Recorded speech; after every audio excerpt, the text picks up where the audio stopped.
አቤቱ አምላካችን ሆይ እኛ ውጭ ሀገር ምንኖር ሰዎች በዶላር ተከፍሎን በኢትዮጵያ ብር እንደማንተዳደር ኢትዮጵያ ላሉት ሰዎች የምናስረዳበት ጉልበት ስጠን ደሞዛችንን በኢትዮጵያ ብር እየመነዘሩ ተቸገርን ሰላም በመላው ዓለም የምትገኙ ወዴቱ ቤተሰቦቼ እንደምናችሁ ሰላማችሁ ብዝት ይበል ይያልኩ እንግዲህ ትኩስ ነገር ከዚህም ከዛም ለእናንተ ይመቻል በያሰብኳት ነገር እንግዲህ ይዤላችሁ መጥቻለሁ ማለት ነው በዛሬው ዕለት እንደተመለከታችሁት እንግዲህ እስቲ ስለ ዲያስፖራና ገንዘባችን እንደገና ደግሞ ያው እንግዲህ ሰሞኑን ጠቅላይ ሚኒስቴሩ እንግዲህ ገጠር ቤት ስሩ ብለውናልና ስለዚህ ምን ይመስላችኋል በእንደዚህ አይነት ጉዳይ ብንነጋገር ብዬ እንግዲህ ከዚህም ከዛም የተሰበሰቡ የብርና የዲያስፖራ ነገሮችን ሰብሰብ አድርጌላችኋለሁ እናንተ መልከት ታርጉና እንግዲህ እቺ ነገር የራሳችሁን ኮሜንት ስጡባት ላለው መልካም ጊዜ ይሁንላችሁ ቀጥታ ወደ ፕሮግራሙ ልግባላችሁ ላንተ ስለ ዲያስፖራውን ተውኩት ላንተ ስለ ቤስት ፍሬንድን ጫርኩት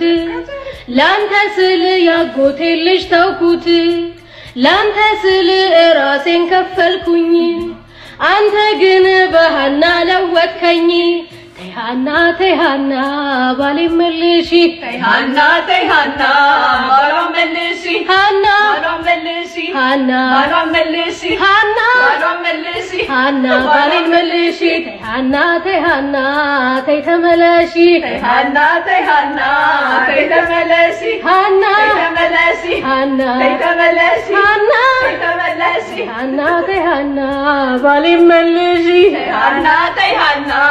ባሏ ኢትዮጵያ ሆኖ ለሚያየን ሰው ምንድነው ምን መስለውኛ ስልካችን ጠፋ ብር ላኪ አመት ባልደረሰ ብር ላኪ ጾም ተፈታ ብር ላኪ ጾም ገባ ብር ላኪ ታመናን ብር ላኪ ታሽሎናን ብር ላኪ አርግዘናን ብር ላኪ ወልደናን ብር ላኪ እኔንማ ለትዝፍት መስለኝ እስኪ እንታዘባት ምን ትላለች ምን ትመልሳለች እስኪ እንታዘባት እሺ ትላለች ወይስ እንዴ ለዛ መሰለኝ ወይኔ ፈጣሪ የቱ ጋር ነው ብር ያለው እስኪ ንገሩኝ እኛ ብር ነው እንዴ ምን መስለው ይሄ ስልክ እኮ ጉደኛ ነው እነሱ ጋር ስናወራ ብር ነው ምን መስለው እስኪ ኢትዮጵያ ያላችሁ አስቀምጡ እዚህ ጋር ብር አለ ብላችሁ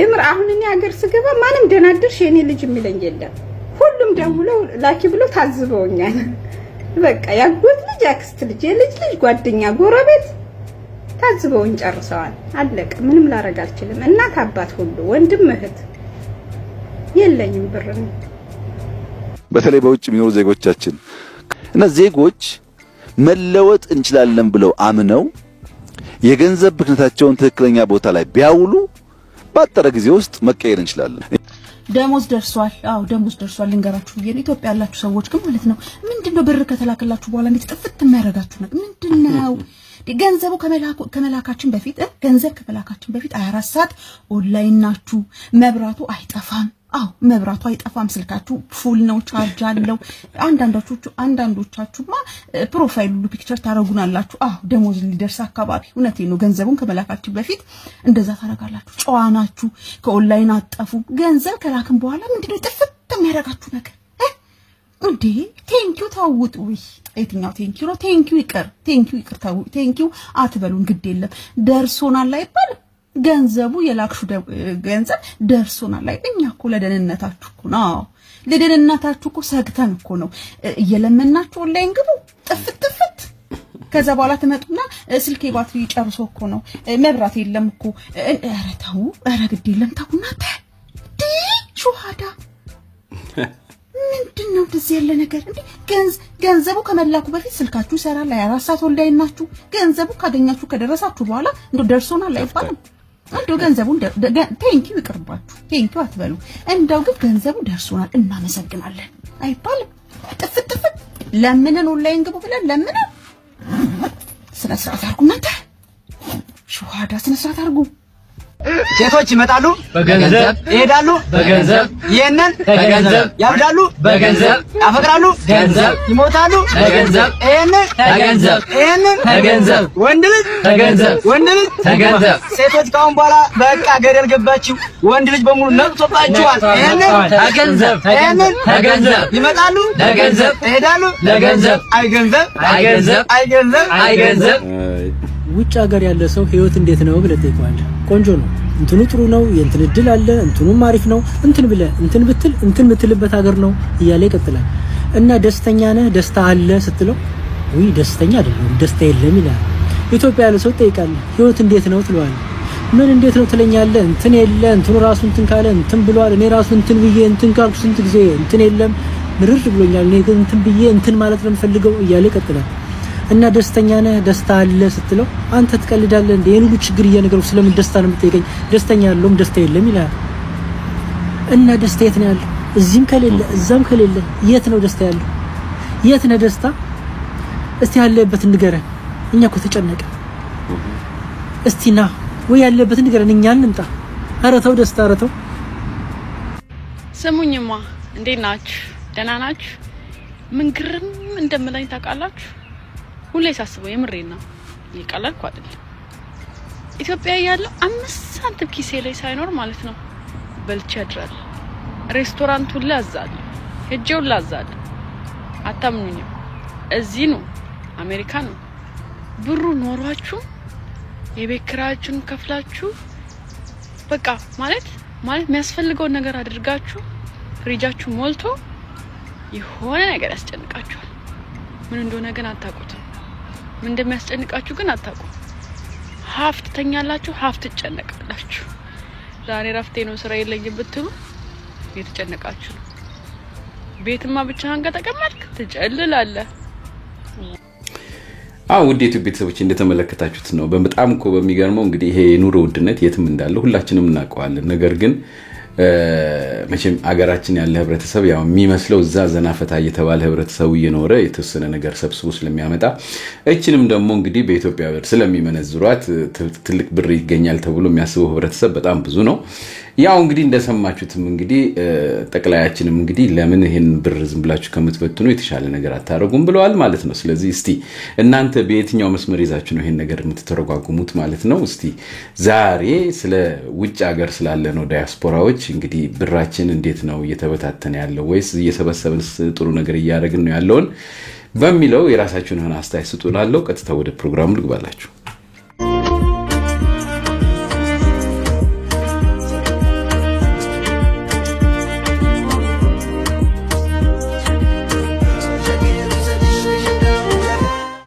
ውጭ ሀገር ወይንም አረብ ሀገር የሚኖር ሰው በሙሉ የተሳካለት ነው አይደል የሚመስላችሁ? በቃ የቲክቶክ ፖስት፣ የኢንስታግራም ስቶሪ ፖስት፣ የፌስቡክ ፖስት ያያችሁ ምናምን በቃ እነሱማ የሚኖሩት ኑሮ በቃ እስኪ ቴክስት ላድርግላቸውና ለ5-10 ምናምን ለበዓልም ቢሆን ለልብስ መግዣ ምናምን ብላችሁ ታስባላችሁ አይደል? እና ደግሞ ቴክስትም ታረጋላችሁ፣ ትደውላላችሁ። እስኪ ብራዘር፣ እስኪ አጎቴ፣ እስኪ ማዘር ይሄንን ብር ላኩልኝ። ካሞን የምር ሰው አውጥቶ ስለማይናገር ነው እንጂ እሱ ነው የሚያውቀው። ስናስብ ነው የምንውለው። እቺን ቢል በምን እንዴት አድርጌ ልክፈላት፣ እቺኛውን እንዴት አድርጌ ልሙላ፣ እቺን እንደዚህ አድርጌ፣ እቺን እንደዛ አድርጌ ታያምሩ እንደ ሙጫ ሀገር እንዳለ ሰው ማለት ነው። የሚለፋ የለም፣ የሚያስብ የለም፣ ዲፕረስድ የሆነ ሰው የለም። ሲሪየስሊ ምክንያቱም በጣም ብዙ ኃላፊነት ነው ያለበት። ኃላፊነቱን ሚስ ማድረግ አይችልም። ሁሉ ነገር ሲስተም ላይ ያለ ነገር ነው። ተረዳችሁኛል? እና ወይስ በቃ ውጭ ሀገር ያሉት ሰዎችን ተረዷቸው። በቃ የለኝም ካሉ ሲሪየስሊ ስለሌላቸው ነው። ቢኖራቸው ያረጉላችሁ ነበር። ተረዷቸው። በቃሽ ተረዷቸው። በቃ ማርያም ያረዳ ልጅ ነው። ምንድነው እናንተ አታስቸግሩ። ሰው በጣም ይተረዳዳን። በቃ አንዳንድ ገንዘብ እንዳንቆጥብ የሚያደርጉን ዘፈኖች አሉ። 1-2 ወር ከቆጠብኩ በኋላ እኔ የሚመጣብኝ ዘፈን አለ። ዘፈኑ ምንድነው? በድንገት ለምትቀረው ዓለም ምን ያስጨንቃል፣ ምን ያስጨንቃል የዛሬውን እንጂ የነገን እስቲ ማን ያውቃል፣ እስቲ ማን ያውቃል ሲለኝ ከውስጥ እያወጣው ትለዋለህ። የቆጠብኳትን እኮ ነው። እንዴትም አድርግ እንደዚህ አይነት ዘፈን ነገሩ ተውታ እንዴ መጥቷል ዘፈኑ። AI ነው artificial intelligence ወይኔ intelligence intelligence ስራውን ሁሉ ተዛዛ ላይ ወጣ በደንብ የናፍታ ብላ እንግዲህ ይሄንን እንግዲህ ትለዋለህ። ብሩም የሚያልቀው በዚህ ነው። ሞኝ ዕውቀት የሌላ ጅል ስለነበርኩ ነው አብሬው ለመጥፋት የተስማማሁት። አሁን ቢሆን ኖሮ ግን ስለዚህ ብቻ ነበር የማስበው። ይሄ ብቻ ነው የሚያሳስበኝ፣ ገንዘብ። ገባሽ? አሁን የሆነ ደሃ አብረን እንጥፋ ቢለኝ አንተ ጥፋ ነው እንጂ ምለው እንኳን ልከተለው ዞሬም አላየው። ምክንያቱም ይሄንን መቼም እንዳትረሺ፣ በዓለም ላይ ዋናው አስፈላጊ ነገር ገንዘብ ነው። ገንዘብ መላውን ዓለማችንን ያንቀሳቅሳል፣ ከፈጣሪ እኩል እየተመለከ ነው። ውድ የዩቲዩብ ቤተሰቦች እንደሰማችሁት እንግዲህ የገንዘብ ነገር ተወርቶ እንደማያልቁላችሁም ታውቃላችሁ ማለት ነው። ለማንኛውም እስቲ አትሊስት ዛሬ ዘናፈታ በዚህ እንበል ብዬ ነው ይሄን ነገር ያቀርብኩላችሁ። ከወደዳችሁት የተለመደችዋን እንግዲህ ላይክ አድርጉልኝ፣ ኮሜንታችሁ ኃይለኝ፣ አዲስ የሆናችሁ ሰብስክራይብ አድርጉ እያልኩኝ ዛሬ ስለ ገንዘብ እንግዲህ በደንብ እንደምታወሩልኝ እርግጠኛ ነኝ። ኮሜንታችሁ ይሙላላለሁ። በተረፈ በሚቀጥለው እስከምንገናኝ ድረስ ደህና ሁኑ እያልኩ ልሰናበታችሁ። አንዲት ነገር እንደተለመደችው ጠባርኬ ልላያችሁ። ቻው በኔ በኩል። በውጭ ሀገር ገንዘባቸውን የሚያስቀምጡ ኢትዮጵያውያን የሰው ሀገር እንዲህ ያስዋቡ መሆናቸውን አውቀው ሀብታቸውን ወደ ሀገራቸው መልሰው እዚህ እንዲያለሙ ከዚህም ለማሸሽ የሚያስቡ ሰዎች መፍትሄው ኢትዮጵያ ማልማት ብቻ እንደሆነ እንዲያምኑ ካድራ ጭምር ማሳሰብ ፈልጋለሁ።